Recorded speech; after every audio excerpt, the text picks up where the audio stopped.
menemani saya? Ya, beliau Siani mana Siani? Siani ini salah satu anak rohani dari Pastor Tri dan beliau akan kesaksian pada hari ini. Siani, saya kasih waktu 30 jam untuk kesaksian. Ya, kita akan pulang ya. Oke, ini saudari kita rohani Sister Siani.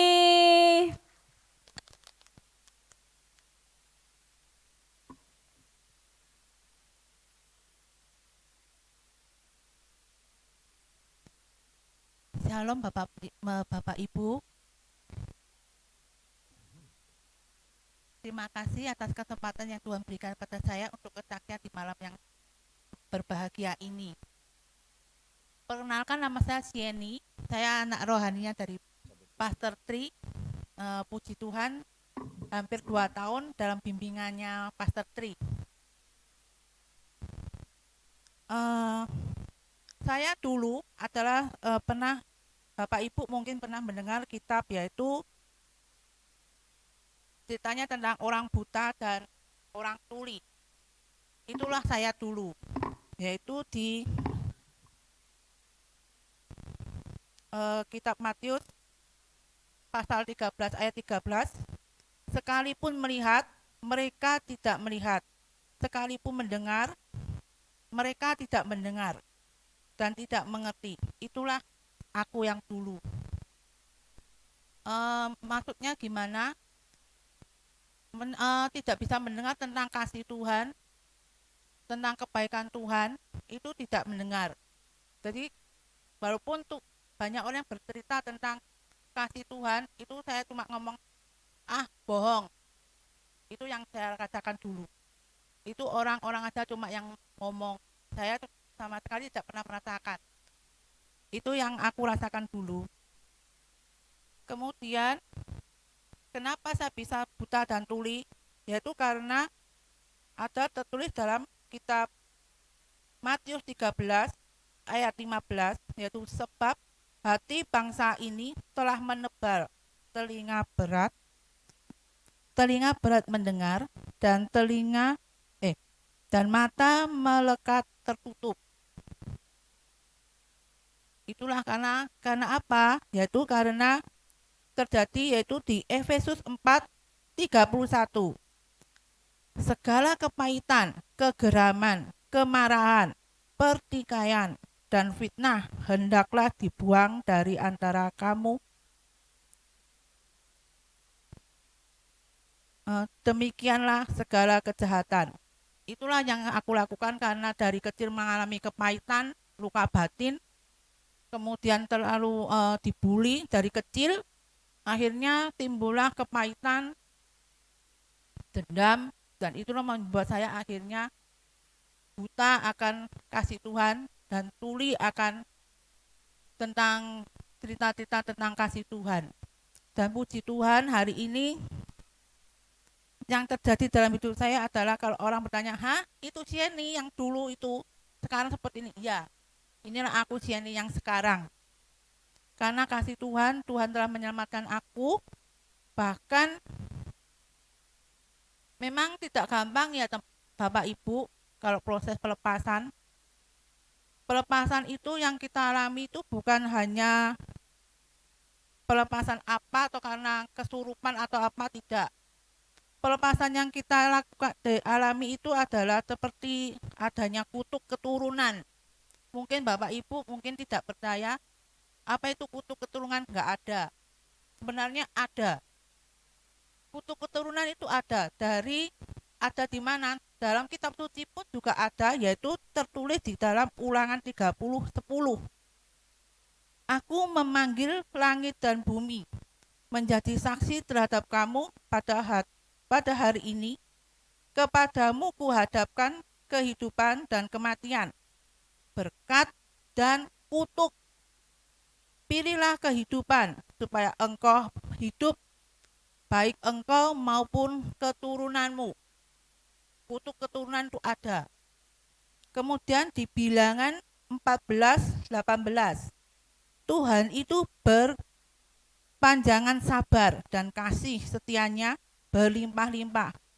Ia mengampuni kesalahan dan pelanggaran, tetapi sekali-kali tidak membebaskan orang yang bersalah dari hukuman. Bahkan ia membalaskan kesalahan bapa kepada anak-anaknya, kepada keturunan yang ketiga dan keempat. Ini memang benar ada, teman-teman, Bapak Ibu. Mungkin kita tidak melakukannya, tetapi leluhur kita itu kita tidak tahu. Misalnya engkong, nenek, ataupun mbah buyut, kita tidak tahu mereka melakukan apa. Mungkin melakukan perdukunan atau apa, pertumbalan, karena pesugihan, kita tidak ada yang tahu. Dan puji Tuhan hari ini sudah dipatahkan dan akhirnya inilah aku. Hari ini yaitu Tuhan telah menyembuhkan aku, sudah menyelamatkan aku. Ini yang aku terima, Bapak Ibu.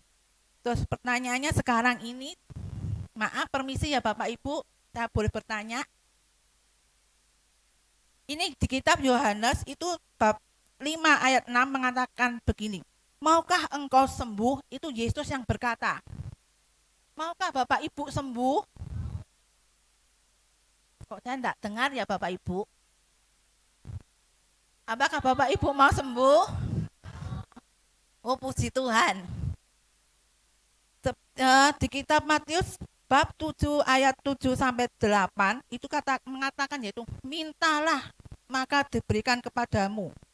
Carilah maka kamu akan mendapat. Ketoklah maka pintu akan dibukakan.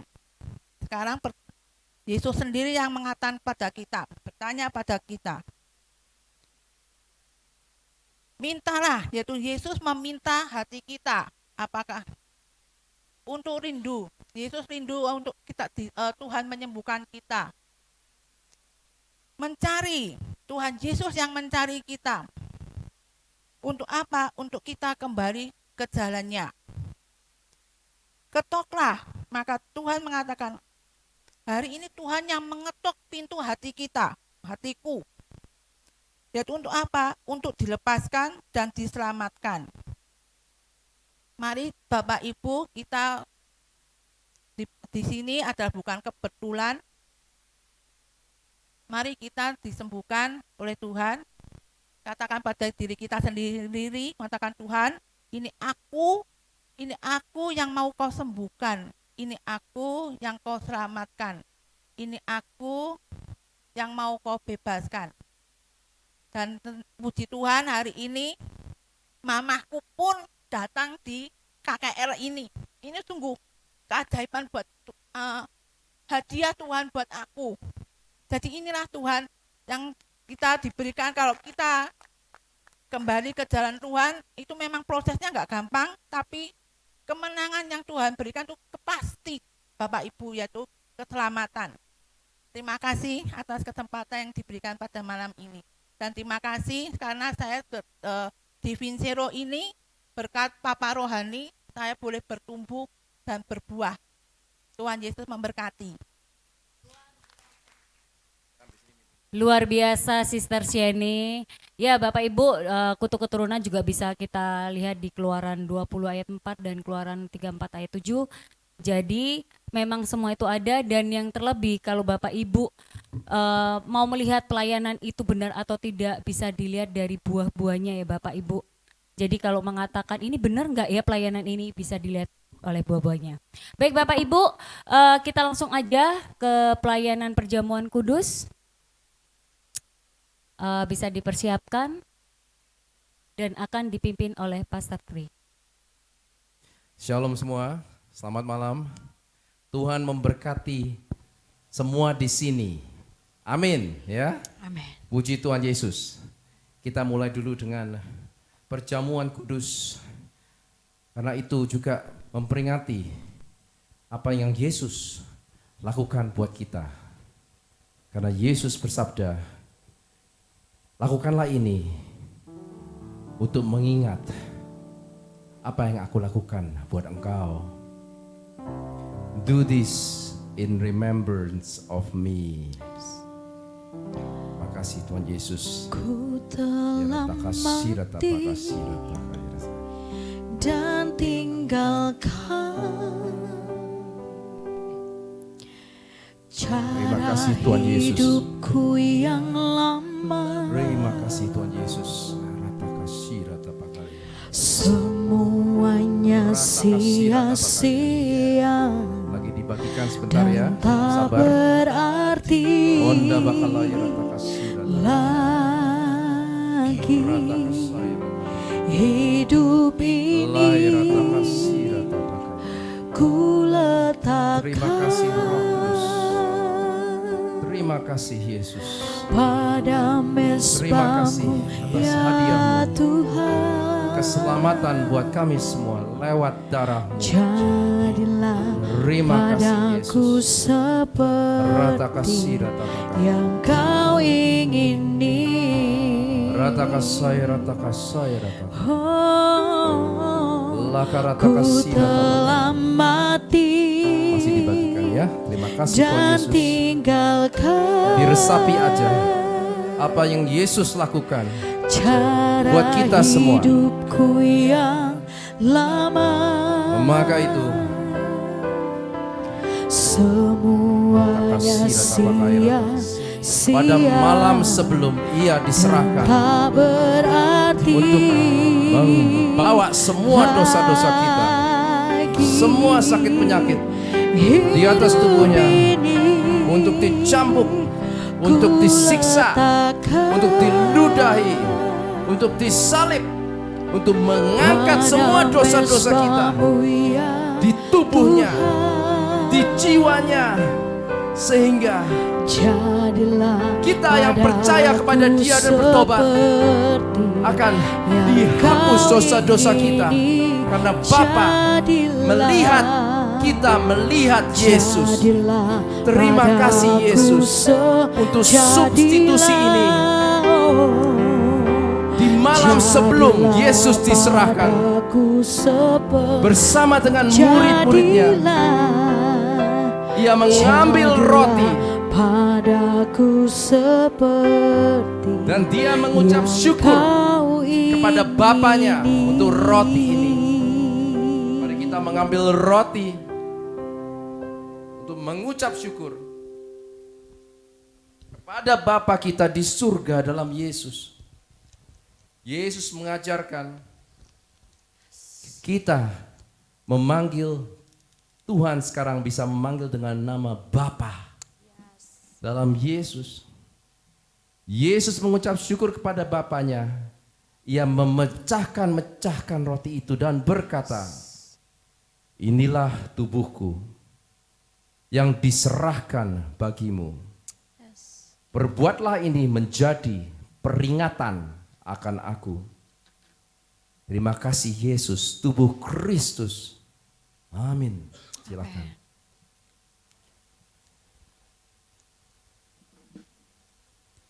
Terima kasih Yesus atas tubuhmu yang dicabik di kayu salib. Menjadi hukuman buat kami. Menjadi substitusi pembayaran surat-surat hutang dosa kami. Engkau harus dicambuk, dirajam, harus. Bilur-bilur harus dilakukan. Untuk kami Tuhan. Untuk kesembuhan kami. Terima kasih Yesus. Dan sesudah itu Yesus mengucap syukur lagi kepada Bapanya. Ia mengambil cawan sesudah makan lalu berkata, cawan ini adalah perjanjian baru yang dimateraikan oleh darahku. Perbuatlah ini setiap kali kamu meminumnya, menjadi peringatan akan aku. Amin. Sebab setiap kali kamu makan roti dan minum cawan ini, kamu memberitakan kematian Tuhan Yesus sampai ia datang. Darah Yesus yang menghapus semua dosa-dosa dunia bagi yang percaya. Darah Yesus. Amin. Amin.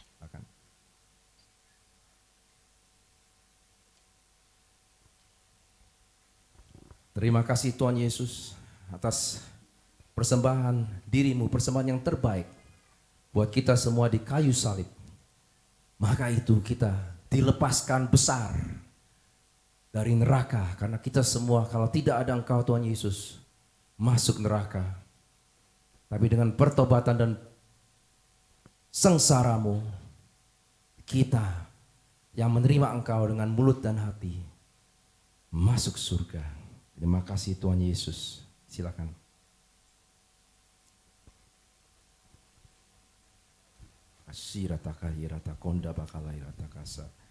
Terima kasih Tuhan Yesus. Terima kasih Tuhan Yesus. Terima kasih Tuhan Yesus.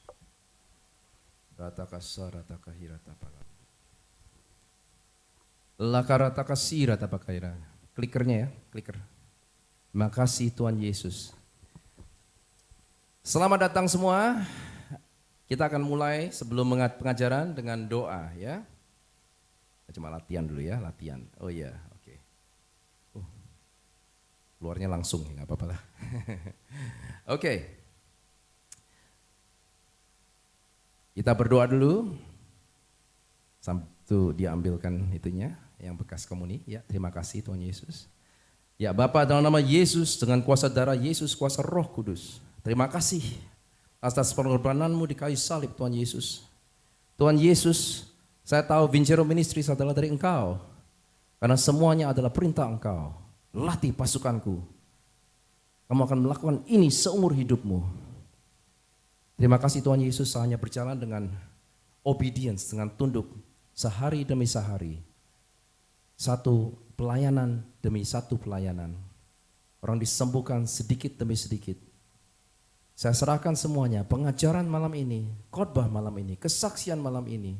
Semua worship leader, musisi di sini, MC, semua di sini. Ke Engkau Tuhan Yesus. Karena ini acaramu. Roh Kudus, you're welcome here.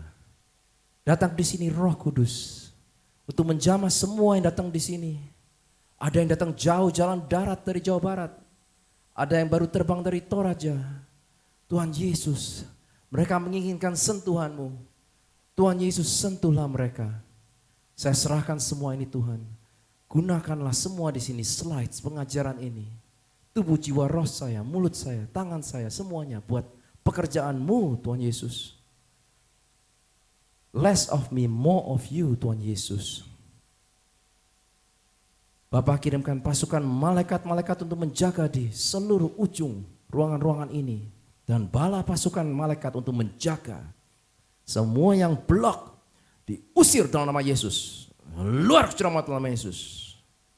Terima kasih Roh Kudus, api Roh Kudus datang di sini.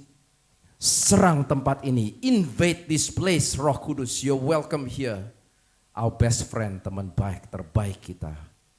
Saya serahkan semua ini ke dalam tangan-Mu Tuhan Yesus. Saya tutup semua di sini, tubuh, jiwa, roh. Dan keluarga mereka, usaha mereka, masa depan mereka, generasi masa depan mereka dengan darah Yesus.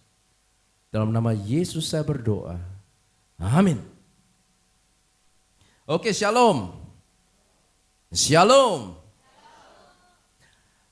Hari ini senang sekali saya punya kesempatan untuk mengadakan khotbah dan pengajaran di KKR ini di Surabaya. Aksen saya mungkin gak kedengeran dari Surabaya ya, karena saya tinggalnya di Perth, Australia. Tapi saya itu lahirnya dari Surabaya. Jadi sebetulnya saya itu bisa dibilang arek Surabaya. Ya. Saya bilang kemarin sama istri saya, pertama kali saya terbang ke Surabaya sekarang sejak urapan Roh Kudus datang. Haleluya. Amin. Ya. Jadi memang kalau jadi pelayan Tuhan itu ada seorang hamba Tuhan di Indonesia bilang, saya suka ucapan ini, ada pelayan Tuhan yang kejadian ada yang keluaran. Keluaran STH, MTH gitu ya. Atau keluaran atau kejadian. Nah, saya itu kayak kejadian gitu ya. Kejadian. Jadi tidak ada rencana jadi pelayan Tuhan. Tapi begitu diproses Tuhan, memang ada nubuat, ada seorang hamba Tuhan datang ke Perth. Di saat saya mulai proses, sangat sulit waktu diproses hidupnya. Waktu itu belum pernah di DI, gak ngerti semua ini. September 2017 tanggal 3, seorang hamba Tuhan dari Malaysia, Pastor John ya, orang India gitu, kurus gitu ya. Dia mengajarkan tentang pelepasan. Dan setelah itu dia memanggil dari kira-kira jumlahnya segini sama di Perth, dia panggil saya, kamu maju ke depan. Terus dia langsung doain, terus dia bilang, wah, I see a mighty deliverance minister. Terus saya bilang, deliverance minister itu apa ya? Deliver babies. Saya pikir gitu, saya pikir saya jadi bidan gitu ya. Nah ngerti deliverance itu apa gitu ya. Cuman karena nggak ngerti, waktu itu juga diproses, jadi ada pergumulannya berat ya toh. Nggak kepikir apa yang dia itu, dia urapi saya. Terus dia bilang cuma gini, buat kamu minimum 2 kali seminggu puasa. Saya pikir kenapa ya, nggak ngerti ya. Terus beberapa hari kemudian ada kiriman dari Amerika, buku, video, audio pakai VCD zaman dulu dari Pastor Ken Fish, seorang guru Amerika di bidang pelepasan, penyembuhan dan penyembuhan batin. Dan saya mulai belajar dari sana sampai akhirnya urapannya datang di Oktober 2020. 3 tahun lebih 1 bulan sejak saya dinubuatkan. Haleluya. Jadi puji Tuhan Yesus, dan sejak itu waitlistnya jalan terus dan kita melakukan dengan cuma-cuma seperti Sister Dina bilang, karena kalau kita melakukan pelepasan saya nggak tahu berapa lama, ya toh? Saya harus berjalan terus karena tidak tahu manifestasi jenisnya bagaimana, kita jalan terus, ya kita melakukan dengan tunduk kepada Tuhan, tidak nyari uang, tidak nyari nama, tunduk kepada Tuhan, ya. Tes mamon sangat penting, tes cinta uang. Tadi di sini ada yang lihat ya, ada kesaksian seorang ibu, ada penyakit yang terminal begitu. Ada roh yang keluar dan kita usir, dan sebelum diusir rohnya bilang, saya tawarin kamu uang, jangan usir kami, ya toh. Saya bilang nggak mau, keluar ke jurang maut. Ya, kalau uang dapat dari dukun atau roh jahat pasti dapat, mesti bayar harga yang mahal. Jangan mau saudara-saudari. Kalau Tuhan ngasih, nggak ada soronya, nggak ada soro atau soro bahasa Jawa, ya nggak ada soro ya. Soro. Ya oke. Dan Tuhan sudah membuktikan itu di hidup saya ya. Terima kasih Yesus. Hari ini di KKR pengajaran saya beda dengan seminar. Seminar lebih teknis, jadi ini lebih terbuka untuk umum ya. 5 kisah pelepasan Yesus di Alkitab. Dengan subtitle Kerajaan Surga Sudah Datang. Kerajaan Surga sudah datang di mana? Di Surabaya. Haleluya. Pelepasan membuktikan kerajaan Tuhan sudah datang.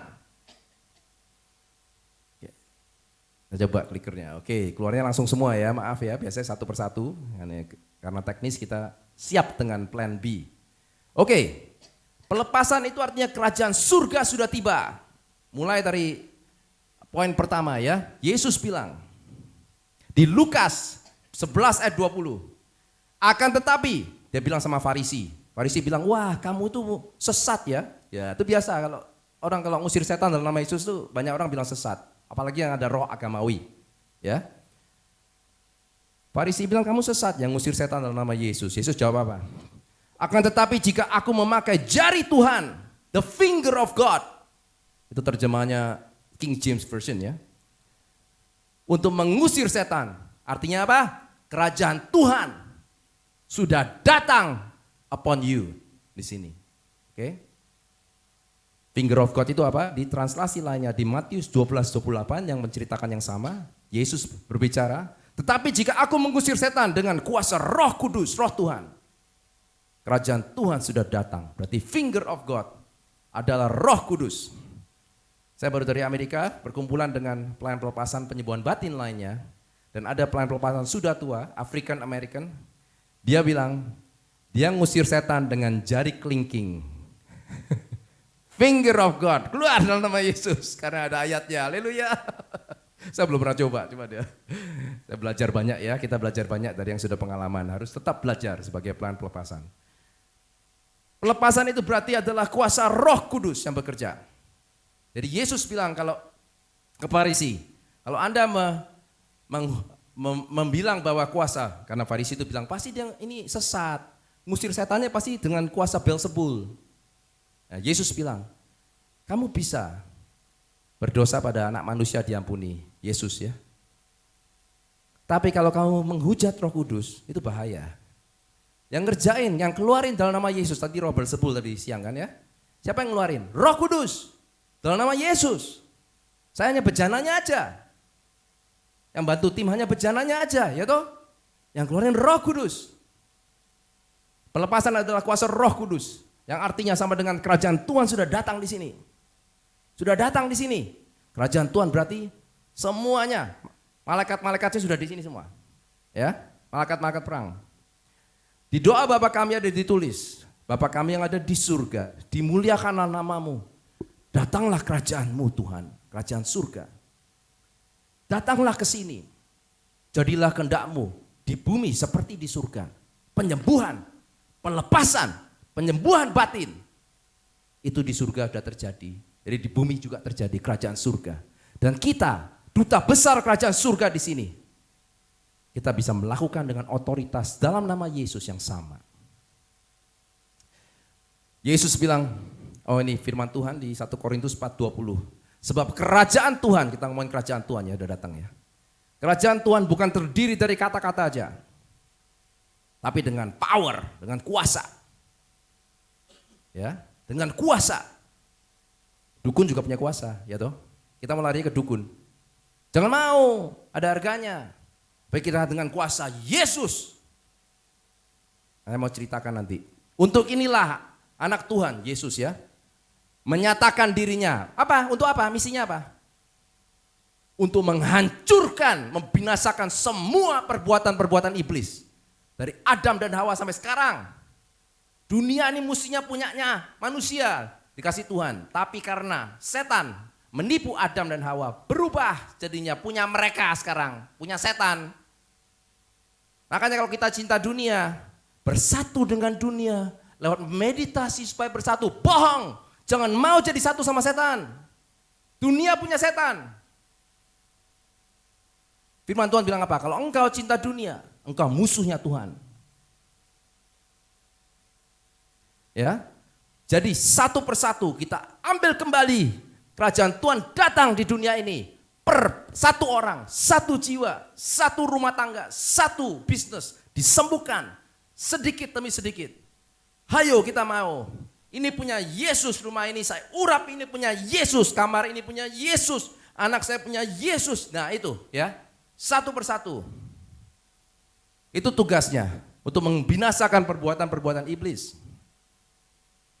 Jadi saya akan berikan 5 kisah di Alkitab tentang Yesus mengusir roh jahat. Jadi supaya tahu bahwa ada banyak sih referensi Yesus mengusir roh jahat di Perjanjian Baru. Cuma saya mau cerita tentang 5 aja. Di sini ada banyak pelajaran buat kita. Gaya-gayanya mengusir, Yesus mengajarkan, rada lain, dan juga message lainnya ya. Yang pertama, kisah pertama, Yesus mengusir setan, yaitu di orang di sinagoga. Itu saya ada gambar di situ ya. Copyrightnya James Tissot ya. Jadi itu ada gambar Yesus. Orang ini semua lagi sembahyang, ya kan? Zaman dulu sinagoga. Anak Tuhan sebelum Yesus disalib adalah orang Yahudi. Jadi ini semua anak Tuhan semua.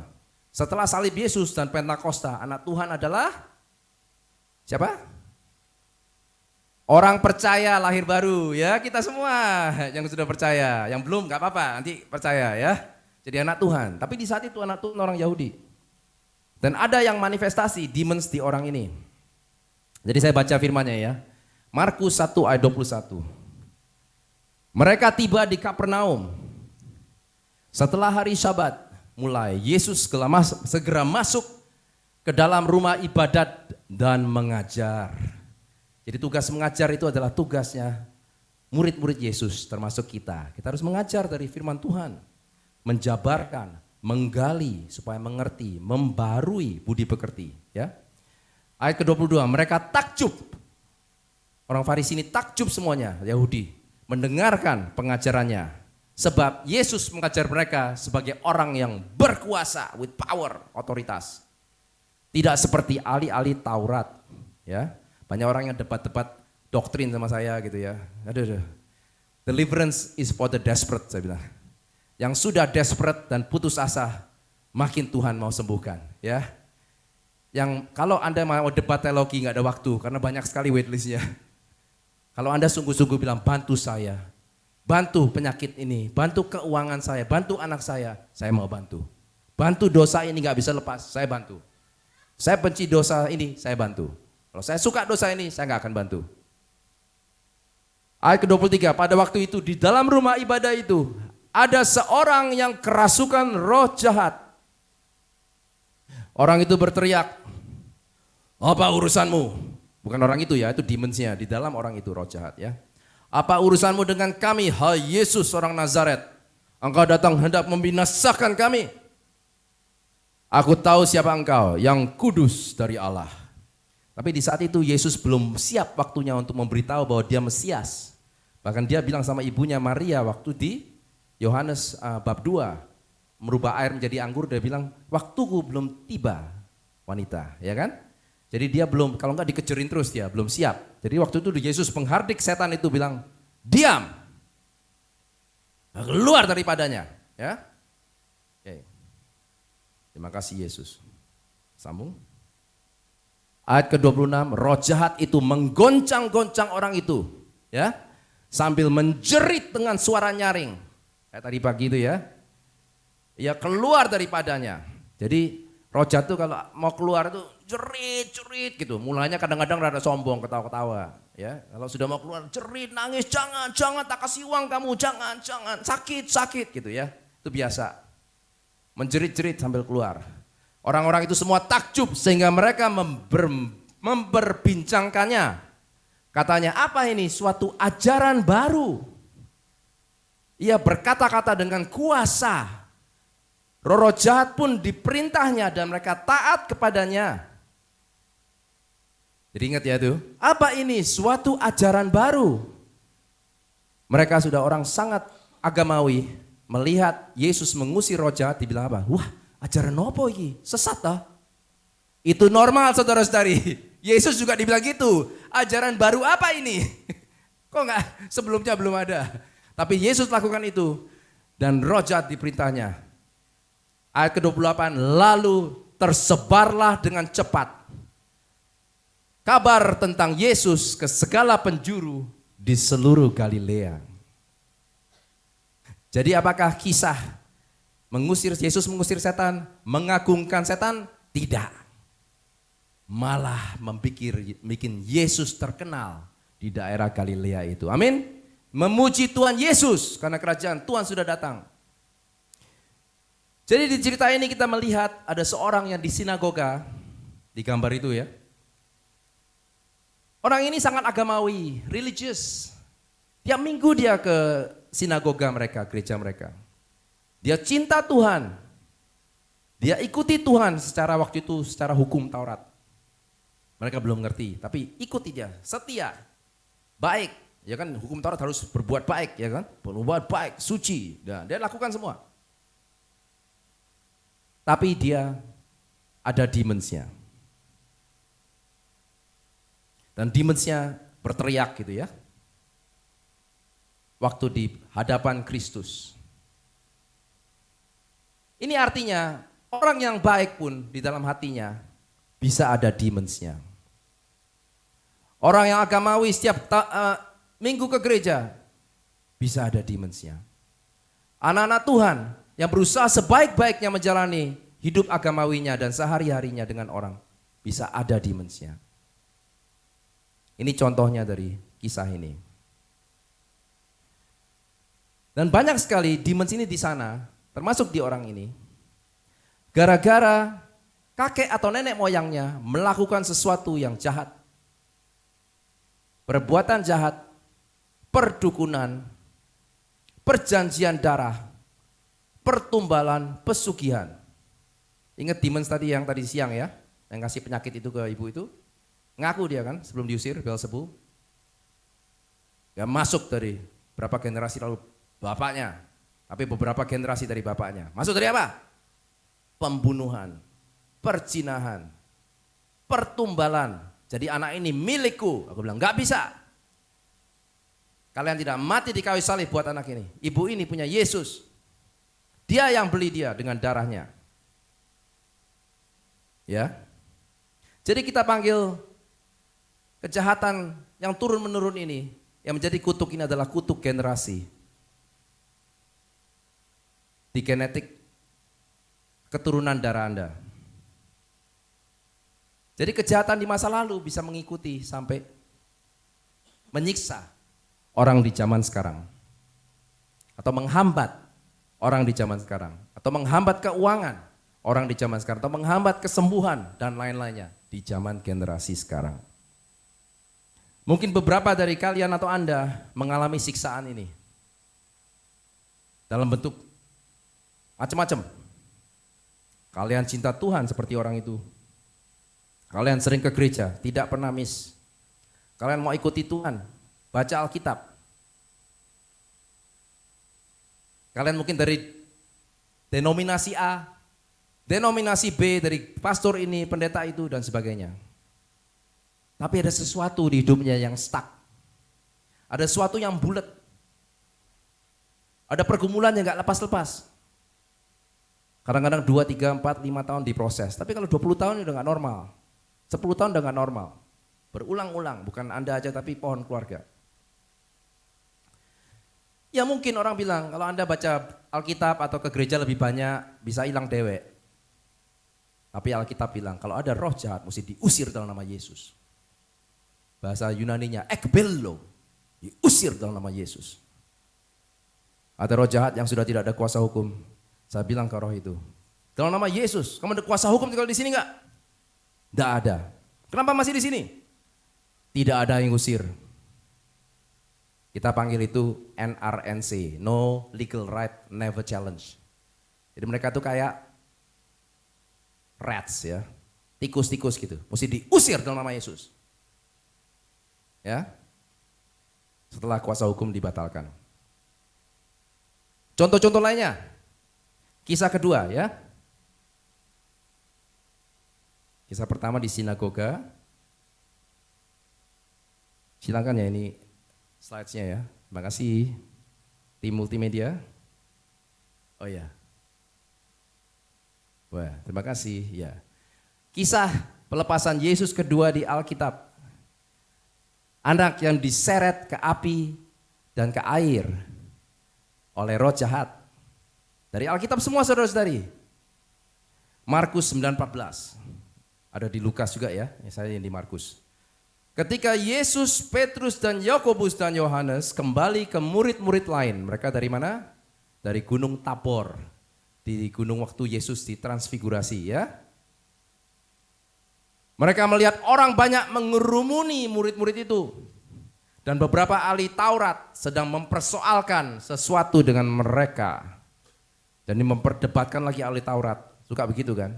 Di mana di Alkitab? Pasti salah, orang Kristen gak bisa ada defense-nya, berdebat terus, ya toh? Gimana cara ngeluarin ini? Di Alkitab gak ada, gitu-gitu ya. Ayat ke-15, pada waktu orang banyak itu melihat Yesus, tercenganglah mereka semua dan bergegas menyambut dia. Ayat ke-16, lalu Yesus bertanya kepada mereka, apa yang kamu persoalkan dengan mereka? Kamu lagi debat apa?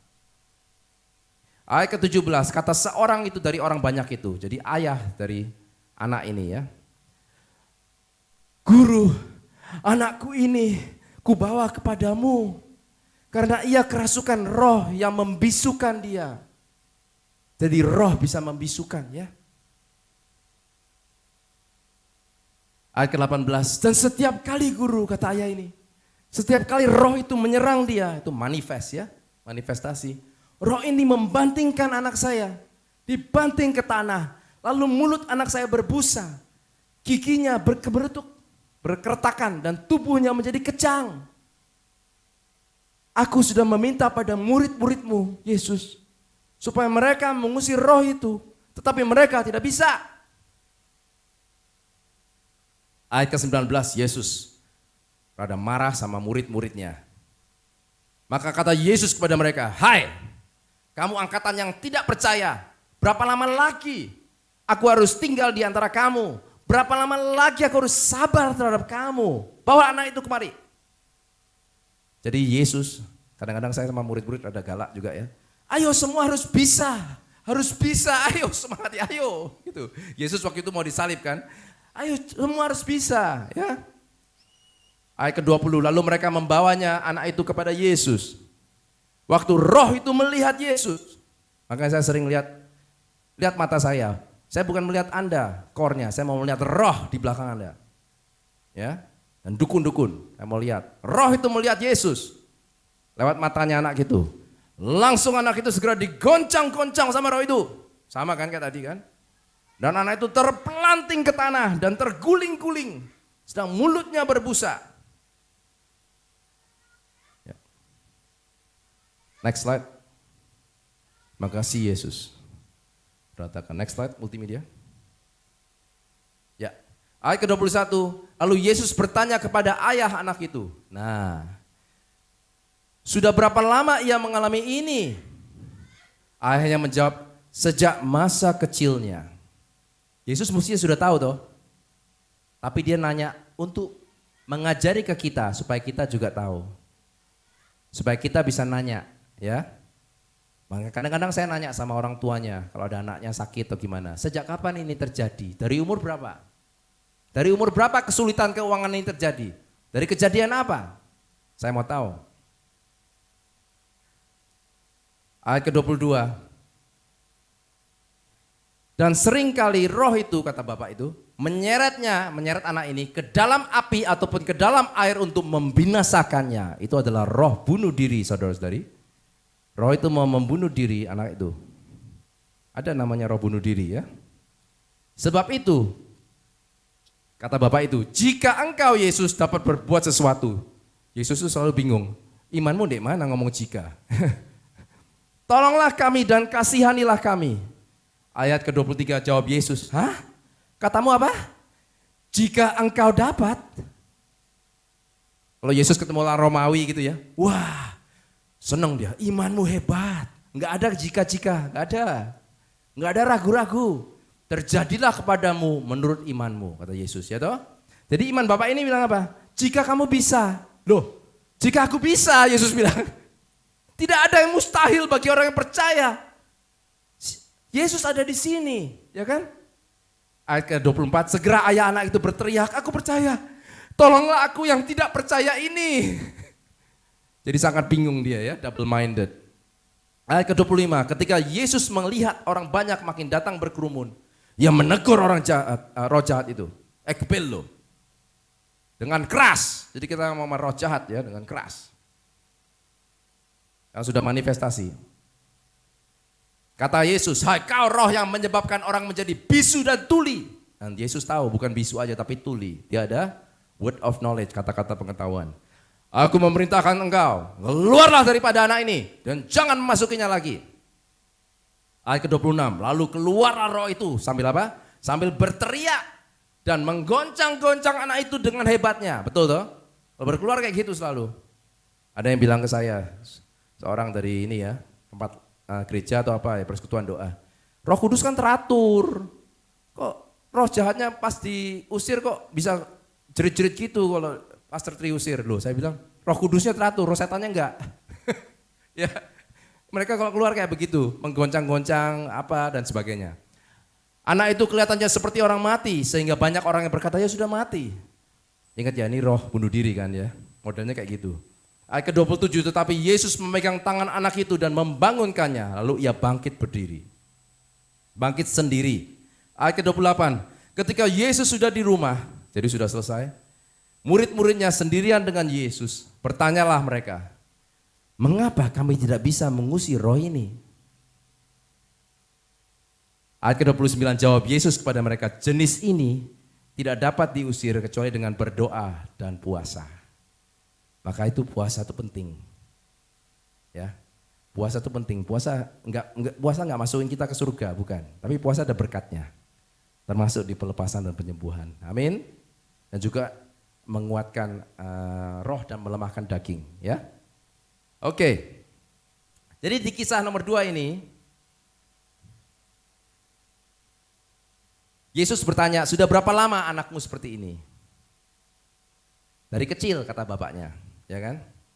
Loh, tapi anak kecil kan secara kita logika manusia kan tidak bisa buat dosa banyak ya, lebih murni. Jadi anak kecil ini bisa kerasukan ini dari mana? Dari kutuk keturunan yang sudah mendarat. Pastor Tri, apakah anak kecil bisa didemonisasi? Bisa. Orang tuanya punya otoritas kalau anak itu masih di bawah 12, 13, 14 kira-kira. Untuk mematahkan kutuk keturunan itu dengan kuasa darah Yesus. Kalau ini ya, orang percaya ya. Dan mengusir roh jahat itu. Kalau sudah di atas 14, 13 ya mungkin orang anaknya sendiri mesti dilayani. Karena dia punya kehendak bebas. Jadi anak ini juga korban dari suatu perbuatan di masa lalu, kakek nenek moyangnya yang menyebabkan hal ini. Ya. Berikutnya. Kisah ketiga, anak dari ibu Siro Venesia. Itu ada gambarnya ya, ibu ini datang. Matius 15:21. Lalu Yesus pergi dari situ dan menyingkir ke daerah Tirus dan Sidon. Tirus dan Sidon daerah Lebanon ya, di atasnya Israel ya. Bukan di orang Israel, ibu ini bukan orang Israel. Bukan anak Tuhan, definisi di zaman itu ya.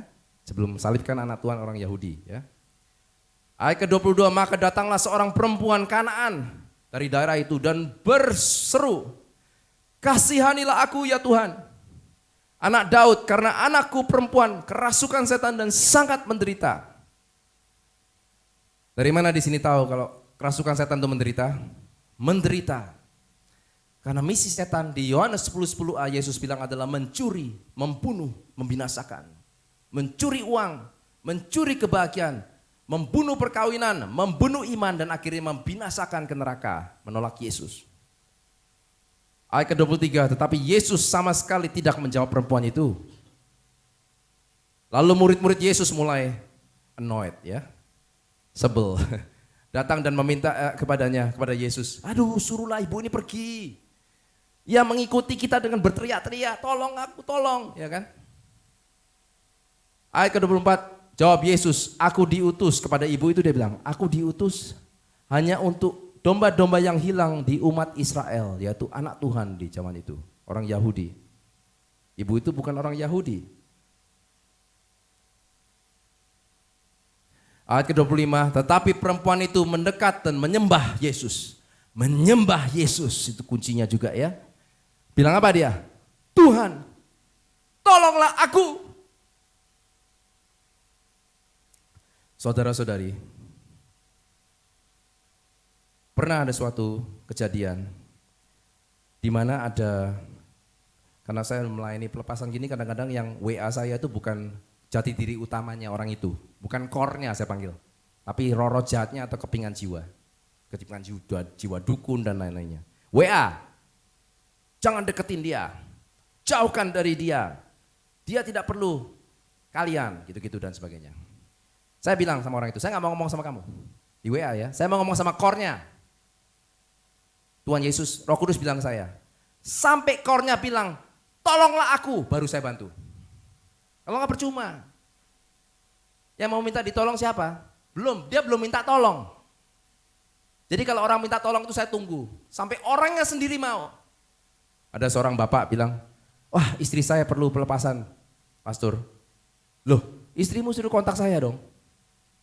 Tapi sementara itu Anda dulu dilepasin, karena suami istri seperti pengajaran tadi siang ada proximal deliverance. Kalau satu dilayani, satunya ada kesembuhan. Tapi begitu, di cerita saya tadi itu ya, core-nya muncul suatu pagi dengan voice note cuman 8 detik. Help me pastor. Langsung tuh hari Senin saya ingat tuh, saya drop meeting saya langsung schedule dia di siang itu karena emergency. Dan diusir roh jahat dan kepingan jiwa itu dalam 20 menit. Cepat. Karena core-nya sudah bilang, tolonglah aku. Jadi banyak kita di sini tuh nggak mau, malu minta tolong. Enggak lah, aku oke lah. Tiap minggu ke gereja kok, nggak perlu minta tolong. Tapi Tuhan di Alkitab bilang, dia membantu, hatinya tergerak dari kita yang mau minta tolong. Tadi ibu yang di pagi itu, saya berdoa tadi keliling kan, tapi ibu di pagi itu bilang, Doakan saya pastor, saya belum didoakan. Oh ya Bu, saya ada penyakit ini. Gitu ya. Sudah nggak ada harapan lagi. Tolonglah aku. Disembuhkan saudara-saudari. Jadi orangnya ya, yang di sini tadi udah lihat ya, jadi orangnya mau sendiri. Orang yang putus asa, desperate, itu Tuhan membantu. Deliverance is for the desperate. Kalau mau debat teologi nggak ada waktu saya, karena sibuk. Tapi kalau desperate, saya akan drop dan saya akan layani. Ya, karena Tuhan Yesus juga sama. Terjadi di sini. Tolonglah aku, kata perempuan itu. Ayat ke-26, tetapi Yesus menjawab, tidak patut mengambil roti buat anak-anak Tuhan. Ya, jadi pelepasan itu roti buat anak-anak Tuhan. Dan yang disediakan bagi anak-anak Tuhan dan melemparkannya kepada anjing. Jadi prioritas pelayanan ini buat anak-anak Tuhan yang sejak salib Yesus dan Pentakosta adalah kita, orang-orang Kristen lahir baru.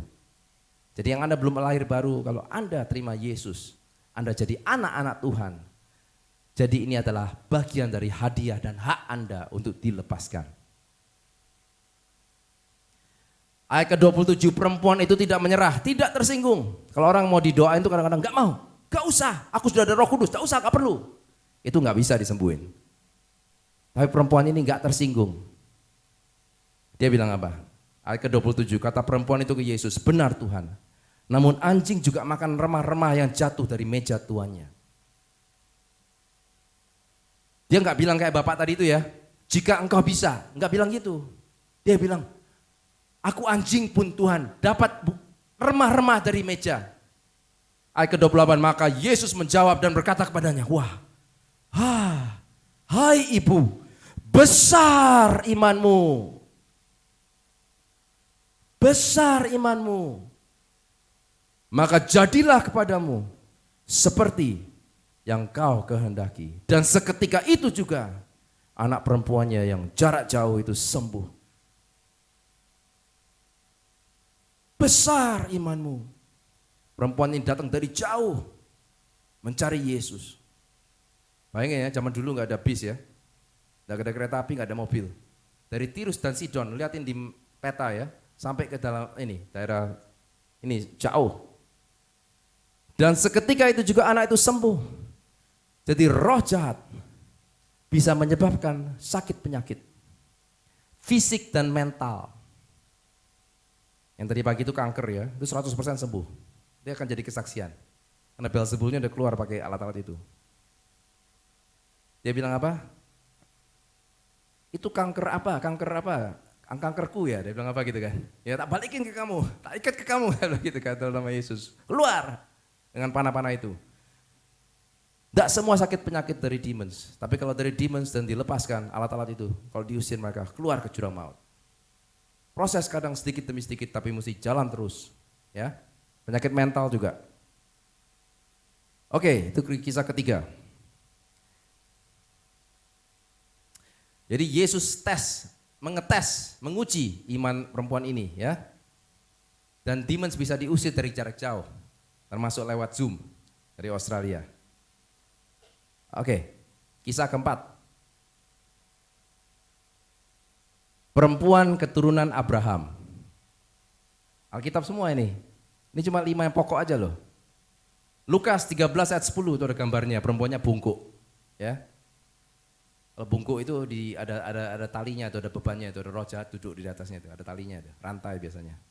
Lukas 13:10, pada suatu kali Yesus sedang mengajar dalam salah satu rumah ibadat pada hari Syabat. Jadi perempuan ini juga datang ke gerejanya mereka, sinagoga setiap saat Syabat. Ayat ke-11, di situ ada seorang perempuan yang telah 18 tahun dirasuk roh sehingga ia sakit sampai bungkuk punggungnya dan tidak dapat berdiri lagi dengan tegak. Jadi roh jahat bisa menyebabkan sakit fisik, sakit jasmani. Dan Alkitab secara detail menulis 18 tahun. Kenapa Alkitab nggak nulis 15 tahun, 7 tahun, atau kira-kira dari kecil? Enggak. Karena ada sesuatu yang terjadi 18 tahun yang lalu. Itu yang Tuhan Yesus mau ngajarkan ke kita. Ayat ke-12, ketika Yesus melihat perempuan itu, ia memanggil perempuan itu dan berkata kepadanya, hai ibu, penyakitmu telah sembuh. Jadi dia profetik dulu. Padahal masih ada roh jahat. Lalu Yesus meletakkan tangannya di atas perempuan itu, di punggungnya itu ada tali ya biasanya. Taruh situ. Dan seketika itu juga berdirilah perempuan itu dan memuliakan Tuhan. Ayat ke-14, tetapi kepala rumah ibadah sangat gusar karena Yesus menyembuhkan orang pada hari Sabat. Dimana semua di sini tahu kadang-kadang kalau saya melepaskan itu ada yang marah. Opo iku? Gusar. Kok bisa kayak gitu? Pakai logika debat. Ya.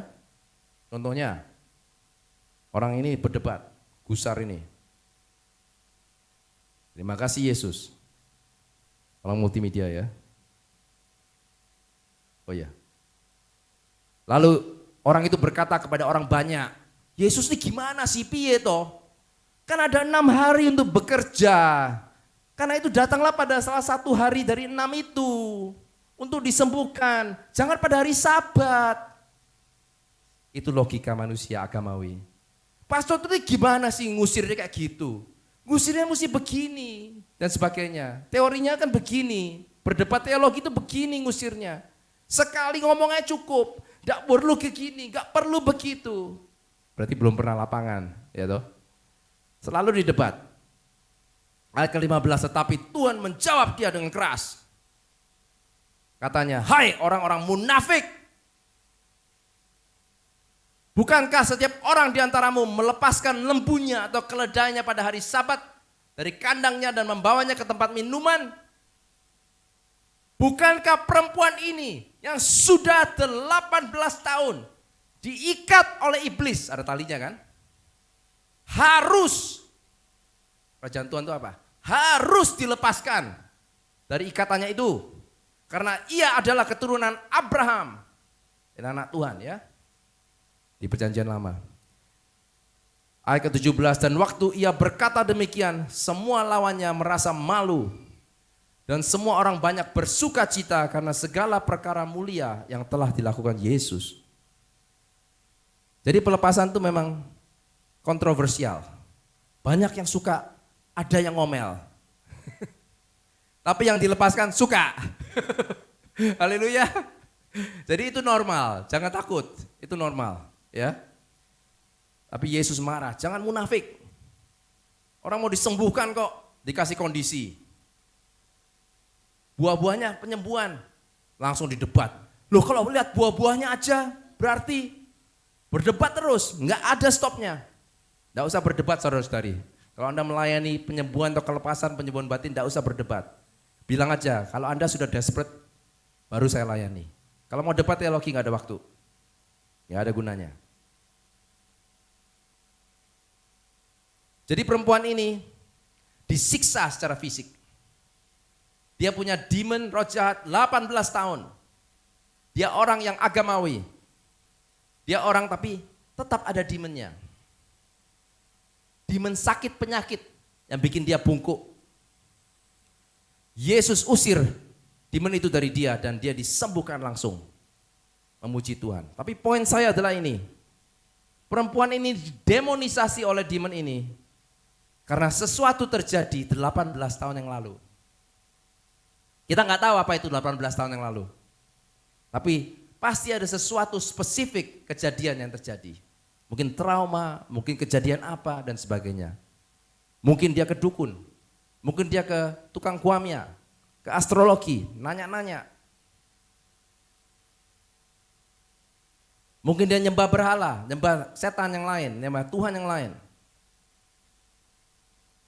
Sometimes mungkin dia karena marah sama Tuhan 18 tahun lalu, dia bilang Tuhan gak dengerin saya. Jadi saya kata orang lain ke setan. Jadi mungkin Anda itu orang baik, gak ada orang baik kecuali dalam Yesus ya. Tapi mungkin Anda itu secara umum orang baik. Tapi kalau Anda buka celah seperti itu, perdukunan, perjanjian darah, setan akan masuk. Mungkin ada yang tersinggung saya ngomong ini, tapi saya jujur. Kalau Anda buka celah di perdukunan, setan akan masuk. Jadi hindari segala macam okultisme dan perdukunan Kasus kelima. Poinnya ke sana ya. Oke. Pelepasan orang Gerasa yang dikuasai legion. Ya, ini kisahnya terkenal. Sebelum orang ini dilepaskan, Yesus di seberang danau. Kita ke Markus 4 dulu sebelum Markus 5 ya. Ayat ke-35, pada hari itu waktu hari sudah petang, Yesus berkata kepada murid-muridnya, marilah kita bertolak ke seberang danau. Jadi Yesus mendengar suara orang itu yang menjerit-jerit dari seberang sana, dari Gerasa. Maka mereka semua meninggalkan orang banyak itu lalu bertolak dan membawa Yesus beserta dengan mereka semua ke dalam perahu, di mana Yesus telah duduk dan perahu-perahu lainnya menyertai dia. Ayat ke-37, lalu mengamuklah taufan, badai tofan, ya angin tofan yang sangat dahsyat. Dan ombak menyembur masuk ke dalam perahu sehingga perahu itu mulai penuh dengan air. Saudara-saudari tahu, sebelum pelayanan hebat terjadi, walaupun saya belum kenal orangnya, biasanya ada yang namanya DPQD, Demonic Persuasion to Quit Deliverance. Jadi langsung orang itu atau orang tuanya atau saudaranya nggak suka, waduh nggak enak ada sesuatu yang manifest, nggak suka, listriknya bisa ini, internetnya bisa stop, supaya tidak diusir ke jurang maut selamanya. Ingat tadi kan roh jahatnya diusir, bilang apa? Ini rumahku. Kita suka di sini, tubuh jiwa roh. Ini rumahku, ya. Jangan mau saudara-saudari. Ini milikku, nggak bisa. Dia milik Yesus. Jangan mau. Jadi mulai ada DPQD, serangan. Ya, berarti akan ada pelepasan hebat. Ayat ke-38. Pada waktu itu Yesus sedang tidur di buritan sebuah tilam. Tenang aja dia.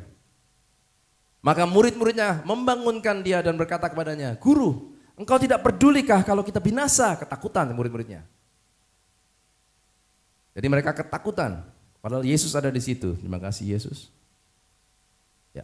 Ayat ke-39, Yesus pun bangun menghardik angin itu, karena ada rohnya itu. Roh di legion ini juga ada roh marine spirit ya, karena dia menggunakan lautan dan danau untuk mengamuk. Di sini kalau ngerti marine spirit ya, ingat akhirnya babi-babinya masuk ke dalam laut kan, marine spirit juga. Oke. Diam kata Yesus, tenanglah. Lalu angin itu reda dan danau itu menjadi teduh sekali. Ayat ke-40, lalu Yesus berkata kepada murid-muridnya, mengapa kamu begitu takut sama DPQD? Enggak usah takut sama DPQD.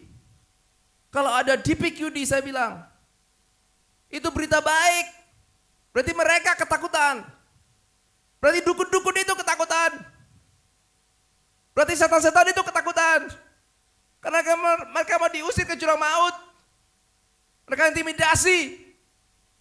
Jangan takut, itu berita baik.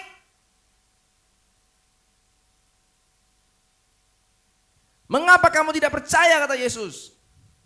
Ayat 41, mereka menjadi sangat takut dan berkata seorang pada lainnya, siapa gerangan orang ini sehingga angin dan danau pun taat kepadanya. Baru Yesus sampai di orang Gerasa itu. Markus 5 ayat 1, lalu sampailah mereka di seberang danau, di daerah orang Gerasa. Baru saja Yesus turun dari perahu, ya. Datanglah seorang yang kerasukan roh jahat dari pekuburan menemui dia. Ayat 3, orang itu diam di sana dan tidak ada seorang pun lagi yang sanggup mengikatnya. Sekalipun dengan rantai, ini ada gambarnya ya. Ayat keempat, karena sudah sering ia dibelenggu dan dirantai. Tapi rantainya diputuskannya dan belenggunya dimusnahkannya. Sehingga tidak ada seorang pun yang cukup kuat untuk menjinakkannya. Ayat kelima, siang malam ia berkeliaran di kuburan dan di bukit-bukit sambil berteriak-teriak dan memukuli dirinya dengan batu, jadi lukai diri sendiri. Jadi kalau ada orang yang suka ke kuburan, bajunya ini rada nggak senonoh gitu ya, berteriak-teriak, mental gitu dan sebagainya.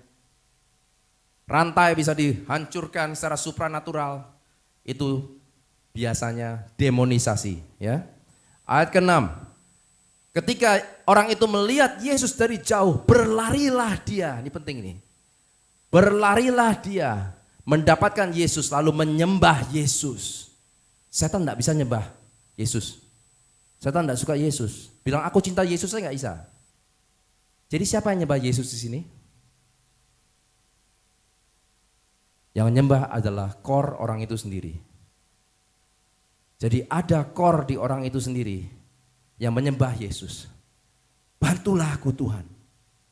Sebelum switching demonnya, ngerti ya? Core-nya mau disembuhkan.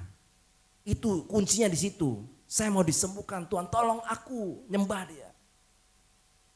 Worship him.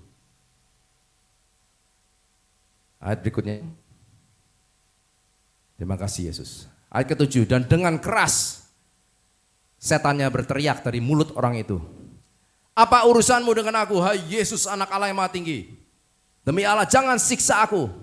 Tugas kita nyiksa demons. Kok di Alkitab boleh siksa? Di mana di Alkitab? Loh, Firaun itu melambangkan setan disiksa sama Tuhan 10 kali sampai 11 kali ya kan? Lepaskan anak-anakku. Let my people go. Ayat ke-8. Karena sebelumnya Yesus mengatakan kepada roh jahat di orang ini, hai engkau roh jahat, keluar dari orang ini. Jadi sebelum ayat ke-7, Yesus sudah ngusir, keluar dalam nama keluar ya maksudnya dalam nama dia gitu, keluar gitu ya. Gak bisa. Jadi Yesus memodelkan ini ke kita. Kan sebelumnya berarti sebelumnya ayat 7. Ya kan? Jadi kalau Anda ngusir roh jahat, belum mau keluar, cari informasi lain. Ya. Ayat ke-9, kemudian Yesus bertanya kepada orang itu, roh di orang itu ya. Siapa namamu? Loh Pastor Tri, kita nggak boleh ngajak ngomong. Enggak, ini dimodelkan oleh Yesus kalau orang nggak mau keluar. Yesus sudah coba itu keluar. Yesus loh. Ya kan, sebelumnya kan, ayat ke-8 kan, Yesus sudah mengatakan keluar dari orang ini, belum mau rohnya. Jadi Yesus nanya untuk mengajarkan ke kita. Yesus sudah tahu nama roh itu kan, tapi dia mengajarkan ke kita. Ayat ke-9, dia bertanya kepada orang itu, siapa namamu? Roh itu. Jawabnya, namaku Legion, karena kami banyak. Dalam nama Yesus saya sudah mengusir banyak legion. Terutama di Indonesia. Legion banyak bawa sakit penyakit. Ada 2 ibu mempunyai penyakit namanya bulimia nervosa dari kecil. 3 kalau dihitung yang Australia, tapi 2 di Indonesia. Dua-duanya gara-gara legion. Saya suruh lepasin legion, saya usir, sembuh ibu-ibu itu. 3-tiganya sembuh. 1 orang Canberra, 2 orang Indonesia. Canberra Australia. Legion juga bawa penyakit-penyakit mental. Legion juga bawa penyakit bisu. Tadi pagi saya kasih kesaksian ya, ada ibu anak bisu, Lucifer ngaku yang taruh legion. Saya suruh cabut, sembuh anak itu. Puji Tuhan Yesus. Ya. Namaku Legion karena kami banyak. Itu nama setan. Ayat ke-10. Legion itu memohon dengan sangat supaya Yesus jangan mengusir roh-roh itu keluar dari daerah itu. Roh-roh juga gak suka diusir ke jurang maut, ke neraka, gak suka. Masa kita mau ke jurang maut? Saya tadi pagi juga bilang, saya ulangi lagi yang belum dengar ya. Saya bilang sama roh jahat sering, neraka diciptakan bukan buat manusia. Neraka diciptakan buat roh jahat, kalian-kalian yang bekas malaikat yang diusir, yang rebel ke Tuhan. Mereka nggak bilang, nggak bisa, kami mau bawa jiwa-jiwa sebanyak-banyaknya ke neraka dengan kami. Nggak bisa. Itu punyanya Tuhan Yesus. Ayat ke-10, roh jahat juga nggak mau diusir ke neraka, nggak mau. Mereka nggak mau ke neraka. Jangan, itu nggak ada lubang bawahnya. Itu ada roh jahat bilang gitu ke saya. Nyi Roro Kidul nggak salah. Ayat ke-11, ada di sana di lereng bukit sejumlah besar babi sedang mencari makan. Ayat ke-12, lalu roh itu meminta kepada Yesus, katanya, yaudah jangan usir kami ke jurang maut, usir ke babi-babi itu aja. Biarkan kami memasuki babi-babi itu. Bisakah roh jahat masuk ke binatang? Bisa. Bisa, ya. Masuk ke babi itu. Ayat ke-13, Yesus mengabulkan permintaan roh itu. Kenapa? Untuk memberi kita contoh. Ya, bahwa kita punya otoritas untuk bilang dia mesti kemana. Kalau saya usirnya, keluar ke jurang maut dalam nama Yesus. Tidak akan kembali. Lalu keluarlah roh jahat itu dan memasuki babi-babi itu. Kawanan babi yang kira-kira 2.000 jumlahnya terjun tepi jurang ke dalam danau dan mati lemas di dalamnya. Jadi ketika roh legion itu 2.000 lebih itu ada di jiwa manusia atau badannya dia dan jiwanya. Karena ada manusia itu ada self regulationnya ya. Jadi dia roh itu mau coba bunuh diri, menyakiti dengan batu, menyayat sebagainya, tapi nggak bisa 100% karena orang itu core-nya masih melawan. Kita harus melawan ya. Yakobus 4 ayat 7 rumusnya. Melawan iblis. Tunduk kepada Tuhan, lawanlah iblis, maka dia harus lari daripadamu. Orang itu melawan. Tapi begitu masuk babi-babi itu, tidak ada regulasi manusia. Jadi langsung bunuh diri. Karena ini roh region itu juga mau mereka bunuh diri. Ngerti ya? Semua yang suara-suara di kepala atau hati yang bunuh diri itu bukan dari Tuhan. Itu dari setan. Ya. Intrusive thoughts. Di formulir saya selalu nanya di standard confidential questionnaire. Jelaskan intrusive thoughts Anda. Oh, Pastor Tri, intrusive thoughts saya itu kadang-kadang saya benci sekali sama Alkitab nih, saya mau banting, saya injek-injek. Saya benci lihat muka Pastor Tri dan sebagainya. Oh, saya bilang itu normal, itu bukan kamu, itu demonnya. Itu roh jahat. Ingat tadi kan? Roh jahatnya bilang kan tadi kan? Saya benci kamu, saya benci kalian. Ingat kan? Terus saya akhirnya Roh Kudus ngajak bilangin ke semua, ikut, ayo kami anak-anak Tuhan tadi pagi kan, ya kan? Dalam nama Yesus, Matius 18:19, ketakutan tuh demon jerit-jerit kan? Kawanan babi itu yang kira-kira 2.000 terjun ke tepi jurang, mati lemas di dalam air itu. Marine spirit, ingat ya, ada marine spirit juga. 5 ayat ke-14, maka larilah penjaga-penjaga babi itu dan menceritakan hal itu di kota dan kampung-kampung sekitarnya. Lalu keluarlah orang untuk melihat apa yang terjadi. Ayat ke-15, terima kasih Tuhan Yesus. Terima kasih Tuhan Yesus. Ayat ke-15, mereka datang kepada Yesus dan melihat orang yang kerasukan itu duduk, sudah berpakaian dan sudah waras. Orang yang tadinya kerasukan legion itu. Maka takutlah mereka. Jadi dulu pernah ada orang yang skizofrenia ya. Skizofrenia itu penyakit yang parah. Ada paranoia, orang Australia di Perth. Dan dia itu di rumah selalu paranoia. Ada FBI atau FBI ya, CIA yang mengejar saya. Jadi orang tuanya minta tolong, ayo tolong Pastor Tri, tolong anak saya ini, tolong sudah masuk keluar rumah sakit jiwa. Tidak ada obat. Dia bisa ngelihat di atas, dia bilang di rumah itu adanya chipnya ini nih, FBI CIA. Langsung ngambil pisau, Pastor Tri yang lempar ke dinding. Kita berdua ketakutan, orang tua sudah tua. Udah ketakutan kita berdua. Akhirnya setelah tiga kali, karena yang pertama dia tidur, kedua dia mabuk, ketiga baru saya layani. Saya layani orang tuanya dulu dan maknya umur 92. Baru saya layani orang itu bisa. Saya doakan dia. Ini satu-satunya orang yang saya layani bukan Kristen. Dari 2.700 berapa ya. Ikuti saya, dia bilang, saya bukan Kristen, tidak apa-apa. Orang tuamu mau kamu dibebaskan. Kamu mau dibebaskan dari penyakit ini? Ya, saya sudah capek. Oke, ikuti saya. Tata, ya kan? Dalam nama Yesus, siapa yang kasih ini? Naik itu si legion. Apa tugasmu di sini? Menghancurkan dia. Apa yang kamu taruh di sini? Panah-panah dan rantai-rantai di kepalanya. Siapa lagi di sini? Siapa bosmu? Lucifer. Turun legion, turun. Lucifer naik. Lucifer yang naik. Lucifer, kamu ada kuasa hukum tinggal di sini enggak? Ada. Kami masuk dari Freemason. Freemason saudara-saudari banyak di Indonesia juga ada, tapi banyak di negara bule gitu ya. Sangat berbahaya. Buat generasi masa depan, sangat berbahaya. Saya bilang dalam nama Yesus, kami sudah patahkan tadi Freemason. Kamu ada kuasa hukum enggak Lucifer? Tidak ada. Ikat semua. Legion, lepas semua. Dalam nama Yesus, keluar juru maut. Keluar kan? Terus sudah selesai doanya saya pulang, nyetir kan itu di Perth.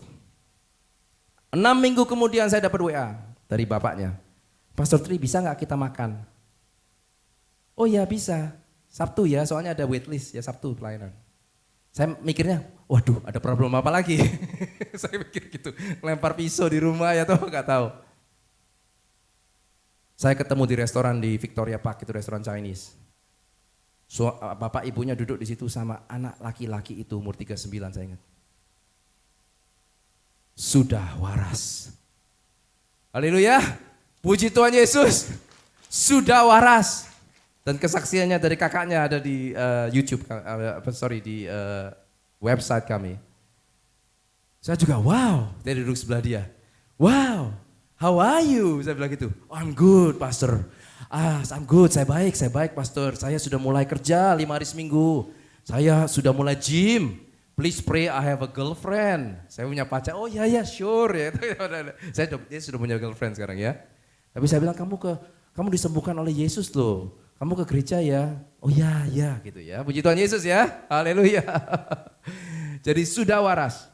Begitu orang itu keluar ke toilet, anak 39 itu, bapak ibunya nanya, "Loh, Pastor, waktu Anda doain anak itu kita sembunyi di kamar. Pastor ngapain dia? What did you do to him?" Saya bilang, waduh susah jelasinnya ya, uncle, auntie susah jelasinnya, but some demons came out. Ya, saya usir dalam nama Yesus. Puji Tuhan Yesus, sembuh. Ayat ke-16, orang-orang yang telah melihat sendiri hal itu menceritakan kepada mereka tentang apa yang telah terjadi oleh orang yang kerasukan setan itu dan tentang babi-babi itu. Ayat ke-17, lalu mereka mendesak Yesus supaya ia meninggalkan daerah mereka. Ya, kadang-kadang kalau kita melakukan pelepasan orang ada yang gak suka. Sebetulnya bukan orangnya, rohnya gak suka di dalamnya. Ayat ke-18, pada waktu Yesus naik lagi ke dalam perahu, orang yang tadinya kerasukan setan itu meminta ke Yesus supaya aku mau ikut kamu. Banyak di sini yang volunteer ya, membantu. Karena apa? Sudah dilepaskan, kita mau bantu Vincero. Ya, kita terima ya. Karena semua harus bisa. Ya. Oke.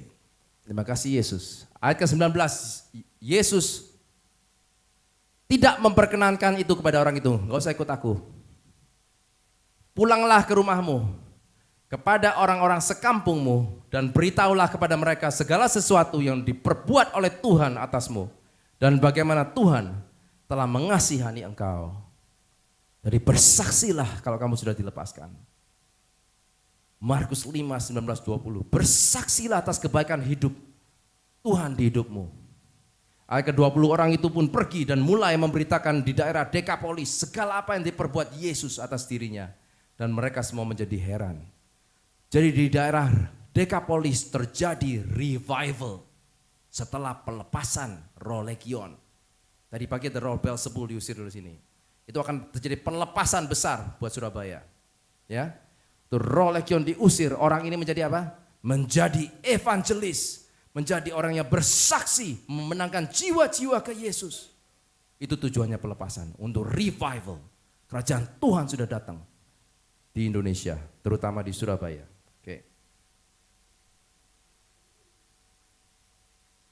Jadi orang ini punya 2000 demons lebih, ya, dan Yesus menyembuhkan, jadi waras. Jadi saya cerita semua ini tentang semua kisah pokok Yesus mengusir setan. Ini adalah Alkitabiah. Memang stylenya rada lain-lain karena Yesus mengajarkan. Ya, tadi saya sudah ajarkan ya.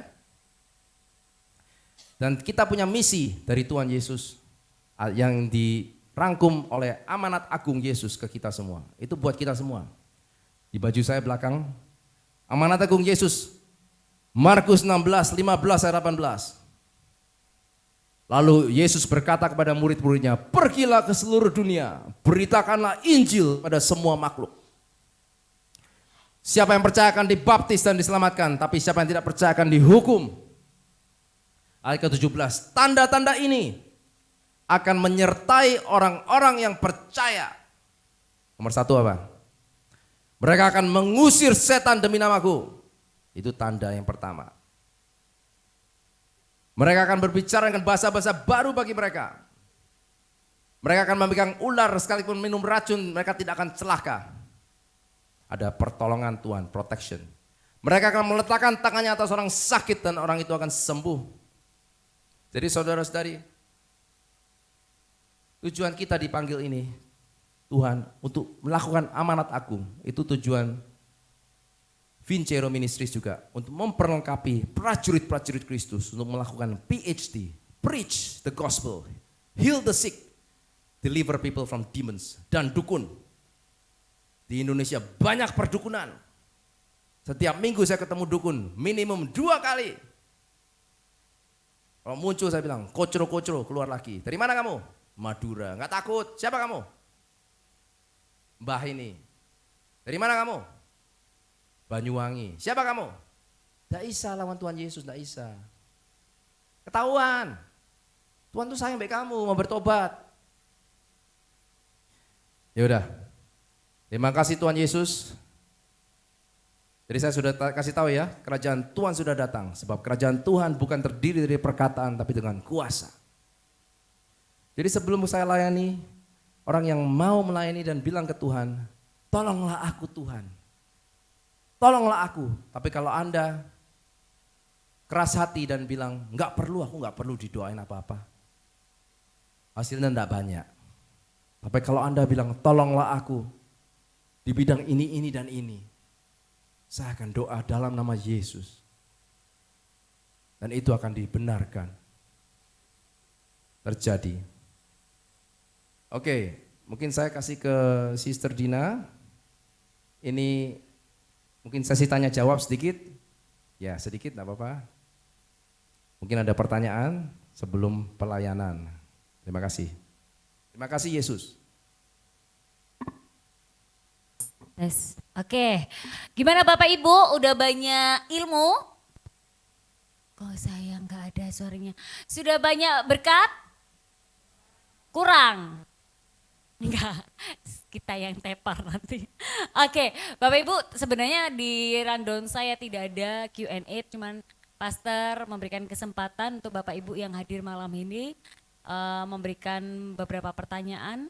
Tapi mohon maaf mungkin nggak bisa banyak ya Pastor ya, karena tadi pagi luar biasa pertanyaan dari para peserta seminar. Oke, mungkin ada yang bertanya? Makin sulit makin suka saya. Pertanyaan apa aja? Perdukunan, pesugihan apa? Tanya aja semua. Nah itu bedanya Pastor ya, yang pinter. Kalau saya please jangan sulit-sulit ya. Yang pinter Yesus ya, bukan saya. Dikasih berkat ya Pastor. Oke, ada yang bertanya Bapak Ibu? Sebelum kita akan melakukan sesi pelepasan.